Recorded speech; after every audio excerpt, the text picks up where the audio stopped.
Glórias a Deus. Quantos aproveitaram esse momento para adorar ao Senhor? Os pais já podem liberar seus filhos, porque elas vão seguir agora para o culto infantil. Eu quero cumprimentar a igreja com a paz do Senhor Jesus. É bom vê-los aqui, nesta casa de adoração.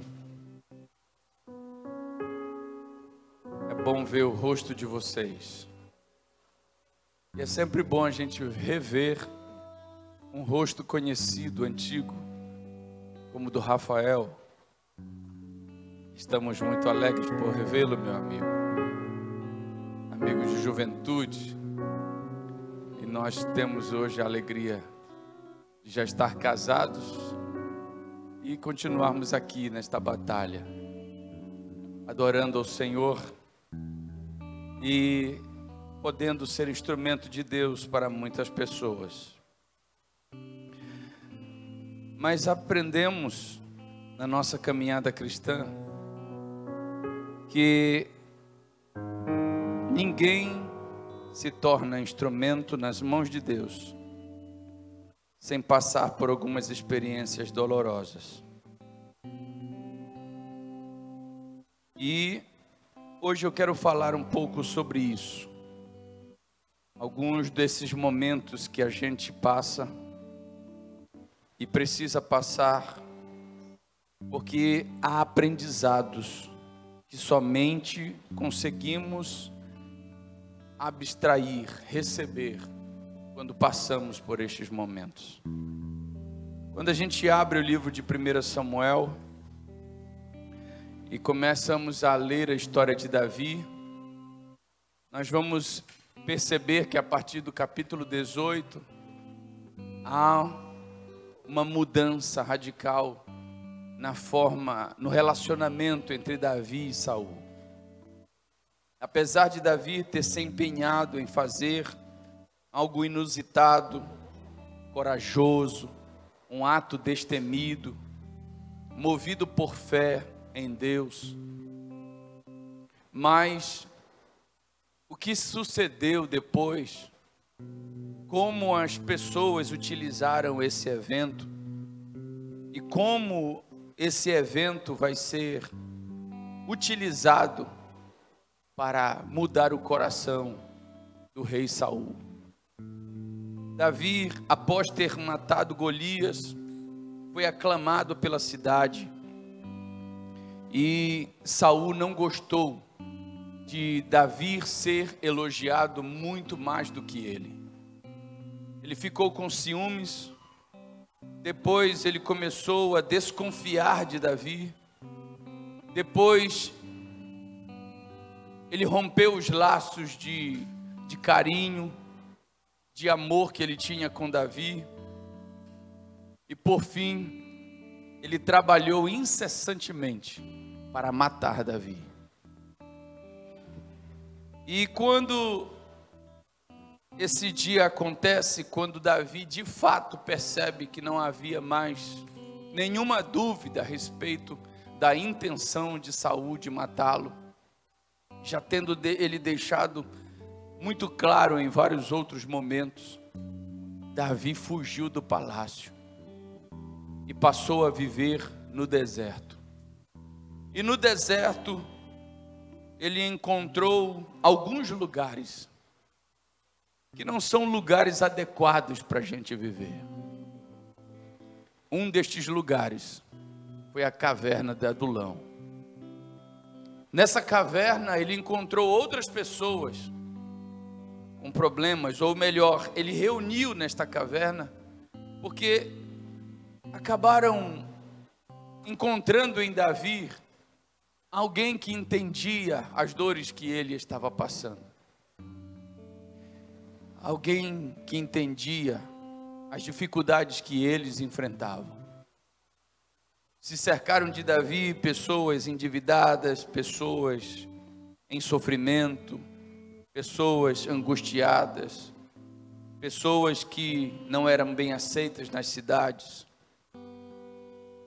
Davi então passou a conviver com essas pessoas, talvez ouviu muitas histórias, como a gente ouve de vez em quando, histórias de pessoas reais, histórias de pessoas que sofrem. Em um dos cultos aqui, ao final do culto, como eu sempre faço, gosto de conversar com alguns irmãos. Não dá para conversar com todos, mas eu notei que alguns irmãos tinham ficado sentados lá atrás. Eu fui lá conversar com eles e descobri que eram pessoas que estavam vindo para acompanhar parentes que tinham vindo do interior para a cidade. Seus parentes estão em tratamento de câncer, alguns em estado terminal. Como é que a gente lida com essas situações se você não consegue se ver no lugar dessas pessoas? Davi havia sido ungido para ser rei. O Espírito Santo habitava em Davi. Davi era guiado pelo Espírito Santo. Mas Davi precisava conhecer o povo para o qual Deus o estava constituindo como rei. Davi precisava conhecer pessoas que não habitavam no palácio. Davi precisava conhecer pessoas que não ganham bem, que não têm um salário todos os meses. Davi precisava conhecer pessoas que têm dívidas e entender o peso que estas coisas têm sobre as pessoas. É no deserto que Davi vai descobrir uma outra nação, uma nação que talvez não estava no censo, uma nação que não era conhecida dos governadores, mas era uma nação que existia, era o povo. E, no entanto, Saul não o deixa só, não deixa tranquilo. Eu gostaria que você abrisse a sua Bíblia em 1 Samuel, capítulo 24. E quando nós encontramos Davi, em 1 Samuel, capítulo 24, nós vamos ver que, na tentativa de fugir de Saul, Saul estava tão determinado a matar Davi, que ele procurava Davi por todos os lugares. Ele convocou espias, e alguém que trazia notícias de Davi para Saul era recompensada. Saul andava ao encalço de Davi. E foi então que ele soube que Davi estava escondido em uma região montanhosa chamada região de En-Gedi. Hoje, esta região é um oásis. Essa região possui cachoeiras. E essa região, ela também fica próximo de uma encosta, onde cabras monteses, ou cabritos monteses, cabritos da montanha, ali aproveitam e vivem nessas regiões. Davi descobre uma caverna, e lá ele se esconde, imaginando que Saul passaria pela estrada, e não o descobriria. No entanto, vamos ver o que o texto traz de interessante para nós. Verso 1 do capítulo 24 de 1 Samuel. Quando Saul voltou da luta contra os filisteus, soube que Davi estava na região deserta que fica perto da fonte de Gedi. Então escolheu 3.000 dos melhores soldados de Israel, e foi com eles procurar Davi e os seus homens a leste das rochas dos cabritos selvagens. Saul chegou a uma caverna junto de alguns currais de ovelhas, perto da estrada, e entrou ali para satisfazer as suas necessidades. Aconteceu que Davi e os seus homens estavam escondidos, mas no fundo da caverna. Encontramos aqui Davi escondido dentro desta caverna, mas para sua surpresa, Saul sente vontade de ir ao banheiro, e não tendo ali um lugar mais adequado para um rei, ele vai encontrar esta caverna. Ele entra na caverna para satisfazer suas necessidades, só que do lado de fora da caverna ficam esperando por Saul 3.000 dos melhores soldados que o exército israelense tinha. Ficaram ali aguardando Saul. Imagine como não estava o coração de Davi. O escritor de Samuel, ele é sucinto, ele apenas descreve esse momento. A gente não consegue perceber como estava o coração de Davi. Para isso, a gente precisa ir ao Salmo 57, para a gente poder descobrir como é que ficou o coração de Davi neste momento. O Salmo 57 provavelmente deva ter sido escrito alguns dias depois, enquanto Davi lembrava das angústias, desse momento de angústia que ele viveu dentro daquela caverna. Ele diz assim: tem misericórdia de mim, ó Deus, tem misericórdia, pois em ti a minha alma se refugia, à sombra das tuas asas me abrigo, até que passem as calamidades. Clamarei ao Deus Altíssimo, ao Deus que por mim tudo executa. Dos céus ele me envia o seu auxílio e me livra. Cobre de vergonha os que procuram me destruir. Envia a sua misericórdia e a sua fidelidade. A minha alma está rodeada de leões, ávidos por devorar os filhos dos homens. Lanças e flechas são os seus dentes, espada afiada é a língua deles. Sê exaltado, ó Deus, acima dos céus, e em toda a terra brilhe a tua glória. Armaram uma rede aos meus passos, a minha alma está abatida. Abriram uma cova diante de mim, mas eles mesmos cairão nela. Firme está o meu coração, ó Deus, o meu coração está firme. Cantarei e entoarei louvores. Acorde, ó minha alma, acorde lira e harpa. Quero acordar o alvorecer. Eu te darei graças entre os povos, cantarei louvores a ti entre as nações, pois a tua misericórdia se eleva até os céus e a tua fidelidade até as nuvens. Sê exaltado, ó Deus, acima dos céus, e em toda a terra brilhe a tua glória.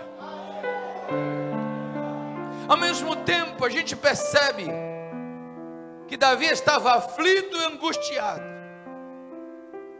mas ele se lembra que o Deus que o ungiu com seu espírito lhe fez promessas, e ele sabe que este Deus que lhe fez promessas é um Deus fiel, e ele lembra que este Deus, ele não deixa a sua palavra sem se cumprir. Sustentado nisso, Davi encontra ânimo para acalmar o seu coração e acalmar o coração dos soldados que estavam ali com ele. Imagino, soldados estavam com Davi, olhando para Saul ali em uma condição vulnerável. Eles cutucam Davi e diz: chegou a tua hora, chegou o teu momento desembainha a tua espada, dá cabo deste rei, mata-o, porque ele não vai ter reação. Um conselho insensato, porque se Davi matasse Saul naquele momento, ele não sairia vivo daquela caverna. 3.000 homens estavam do lado de fora, esperando por Saul, e se Saul não saísse, eles entrariam naquela caverna, e eles encontrariam Davi e seus soldados, e não teria como Davi subsistir. Há 3.000 homens armados. Um conselho insensato, que Davi refutou, porque era um homem guiado pelo Espírito Santo. No momento da angústia, no momento da tribulação, no momento do pavor, no momento do medo, não é para a gente desembainhar a espada, é para a gente dobrar os joelhos e clamar ao Deus eterno. No momento da angústia, no momento que a gente não sabe o que fazer, no momento do pavor, não é para agredir pessoas, não é para encontrar culpados, não é para acusar família, é para entrar no teu quarto, fechar a tua porta e lembrar das promessas de Deus para você. E este Deus que te fez promessa te ouvirá, porque Ele é fiel.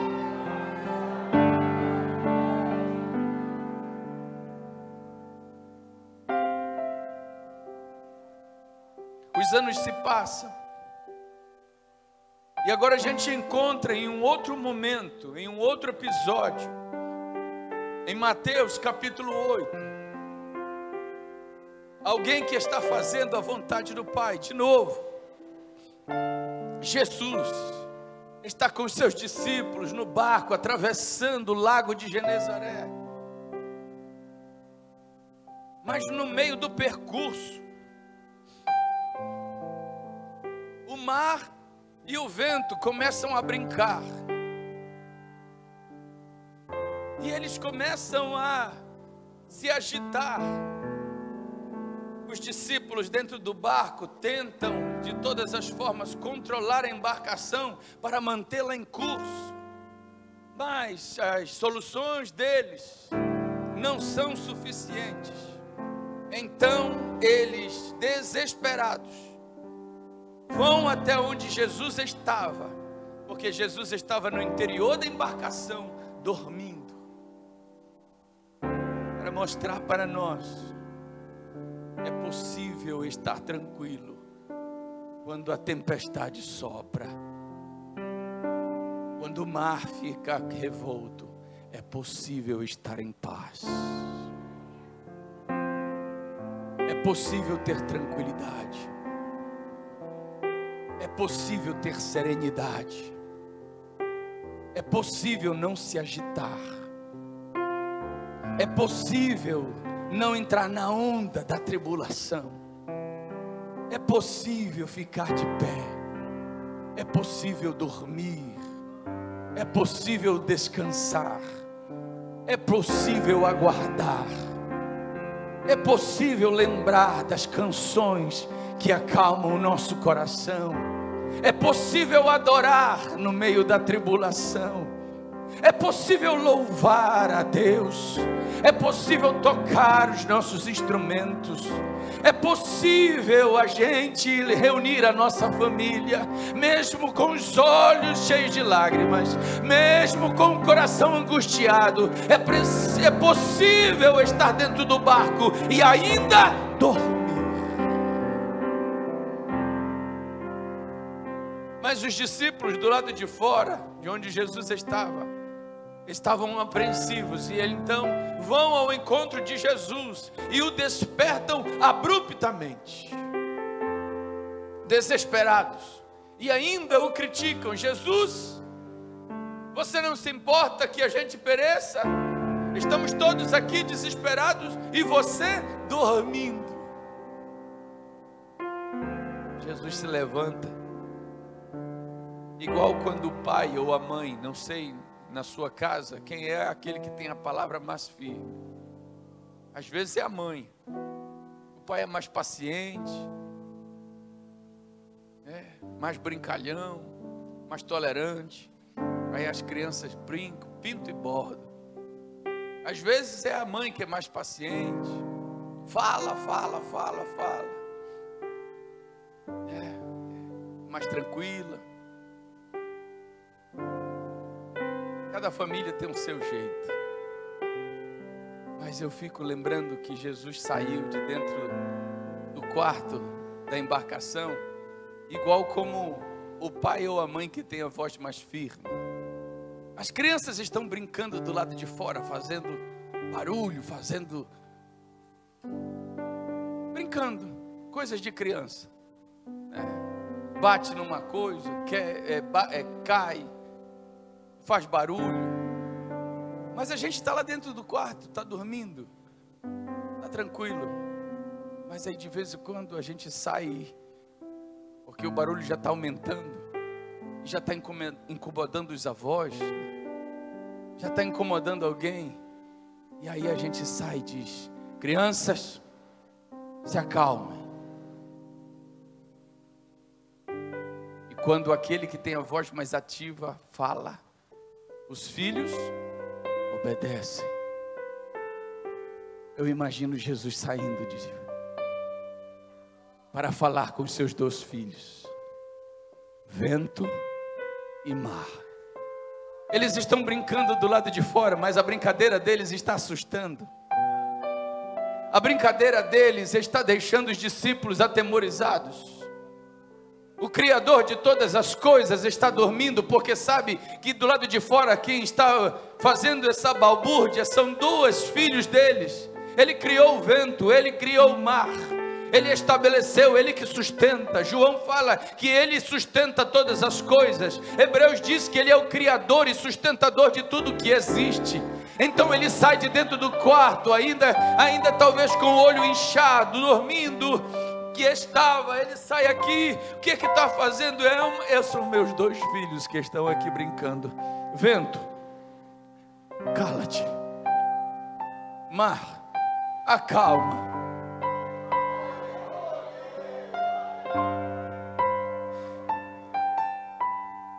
E essas 2 crianças param de brincar. Os discípulos olham para ele e dizem: quem é este? Quem é este? Este é o Jesus que te salvou. Este é o Jesus que te redimiu. Este é o Jesus que te libertou das trevas. Este é o Jesus que te trouxe para cá nesta noite. A palavra que Deus me deu para trazer a você, meu amado irmão, que está vivendo dias como esse. Caverna é lugar de esconder-se, é lugar de refúgio, é lugar de proteção, mas é um lugar perigoso. Geralmente não tem outra saída senão a entrada, e pode se tornar um lugar de enclausuramento. Aí é possível ter a necessidade ou ser conduzido para uma circunstância de caverna, mas caverna não é o teu lugar para sempre. Não é para você permanecer na caverna por muito tempo. Elias passou também por tempo de caverna, e a voz do Espírito Santo ecoou, trazendo-o de fora, de dentro da caverna para fora. Hoje o Senhor Jesus, assim como falou com os discípulos, fala comigo e fala com você. Porque Jesus olhou para os discípulos e viu eles ainda trêmulos, viu eles ainda apavorados, com os olhos arregalados. Jesus disse: por que vocês são tão tímidos, homens de pequena fé? Eram meus filhos que estavam brincando. Essa tempestade não é para destruir. Essa tempestade não é para te abater. Essa tempestade é só para exercitar a tua fé. A fé de que eu estou no barco. Se eu estou no barco, ninguém naufraga. Se eu estou no barco, eu tenho controle. Se eu estou no barco, eu sei porque é necessário passar pela tempestade. Então onde está a tua fé? Talvez você tenha vivido dias assim, sentindo-se acuado, como presa, sem saída. Olha para todos os lados e não percebe nenhuma ajuda. Está com medo de que tal situação se agrave. Mas assim como Davi, eleve os teus olhos para o monte, porque de lá vem o teu socorro. Se você puder, seja levado pelo Espírito Santo para reconhecer que Jesus é o teu socorro. Acalme a tua alma, acalme a tua alma desesperada, faça lembrar das promessas que Deus fez na sua vida, promessas de paz, e tenha alívio. Alívio significa descanso, conforto, bálsamo, refrigério, consolo. E é exatamente isso que Jesus prometeu para nós, conforme registrado está em Mateus capítulo 11, versículo 28 até o 30, ele diz: vinde a mim todos vós que estáis cansados e sobrecarregados. Talvez você entrou neste culto assim, sentindo como que um peso enorme está sobre as tuas costas, sentindo a pressão dos problemas, das dificuldades que se acumulam na sua vida. Você olha para um lado e olha para o outro e não vê quem te ajude a suportar este peso. Por isso o Espírito Santo, durante todas essas semanas, talvez, está falando contigo, te constrangendo, se revelando para você, usando pessoas, para que você chegasse nesta noite aqui, nesta reunião, para que Ele pudesse dizer para você, para que você pudesse ouvir: vem, tu estás cansado e sobrecarregado, vem. Você que está aflito e angustiado, vem. Você que está desesperado, vem. Eu te darei descanso. Tomai sobre vós o meu jugo e aprendei de mim, que sou manso e humilde de coração. Eu quero cantar uma canção que não saiu da minha cabeça durante toda esta semana. Eu não sei por que o Espírito Santo me incomodou tanto, mas eu imagino que esta canção, ela vai confirmar para alguém aqui nesta noite que esta palavra é para você. Eu quero convidá-los para estarem em pé, e aqueles que souberem, não tem como